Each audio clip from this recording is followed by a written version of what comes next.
জুলাই অভ্যুত্থানের বর্ষপূর্তি উপলক্ষে জাতীয় প্রেস ক্লাবে আলোচনা সভার আয়োজন করে জন অধিকার পার্টি। সভায় বিএনপির স্থায়ী কমিটির সদস্য আমির খসরু মাহমুদ চৌধুরী বলেন, সংবিধান বাদ দিয়ে জোর করে কিছু করতে চাইলে দেশের জন্য ক্ষতিকর হবে। আপনার জন্য যেটা গুরুত্বপূর্ণ আরেকটি দলের জন্য সেটা গুরুত্বপূর্ণ নাও হতে পারে। সুতরাং ঐক্যমত যতটুকু হবে সেটাকে নিয়ে আমরা এগিয়ে যাব।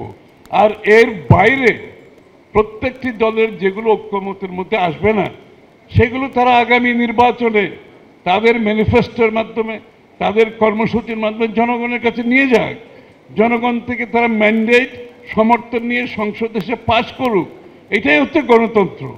সেটা না করে যদি কেউ বলে যে আমাদের এই দাবি না মানলে আমরা নির্বাচন করব না অথবা আমরা আন্দোলন করব, এটা হচ্ছে অগণতান্ত্রিক। এটা শেখ হাসিনার চিন্তার প্রতিফলন। এটা থেকে বোঝা যায় শেখ হাসিনা কিছু কিছু খুদে স্বৈরাচার রেখে গেছে বাংলাদেশে, যারা জনগণের উপর আস্থা রাখবে না, কিন্তু তাদের দাবি মানতে হবে। অন্য আলোচনায় বিএনপির ভাইস চেয়ারম্যান শামসুজ্জামান দুদু বলেন, বিএনপির জনপ্রিয়তায় ঈর্ষান্বিত হয়ে ষড়যন্ত্র করছে একটি মহল। নির্বাচন করতে না পারি তাহলে বাংলাদেশের স্বাধীনতার সার্বভৌমত্ব নতুন করা। এদিকে জাতীয় প্রেস ক্লাবের সামনে এক অনুষ্ঠানে বিএনপি চেয়ারপারসনের উপদেষ্টা জয়নুল আবদিন ফারুক বলেন, নির্বাচন কমিশনের রোডম্যাপ ঘোষণার পর নির্বাচন বানচাল করতে ষড়যন্ত্র চলছে।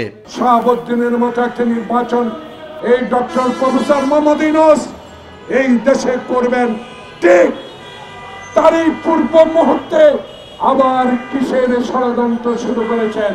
এই ষড়যন্ত্র আপনাদের না, এই ষড়যন্ত্র ওই দিল্লিতে বসে থাকা শেখ হাসিনার ষড়যন্ত্রের সাথে একই সুর।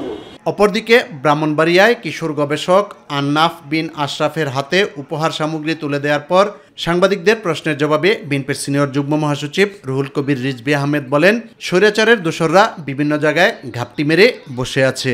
শেখ হাসিনা পালিয়ে গেছে, পতন হয়েছে, কিন্তু তার যে রেখে যাওয়া তার দোসররা তারা তো চায়নি। তার প্রশাসনে আছে, তারা প্রশাসনের বিভিন্ন ক্ষেত্রে তারা অবস্থান নিচ্ছে এবং অন্তর্বর্তীকালীন সরকারের যিনি প্রধান, তিনি যাতে অবাধ সুষ্ঠু নির্বাচন না করতে পারেন সেটার জন্য তো তারা প্রস্তুত আছে।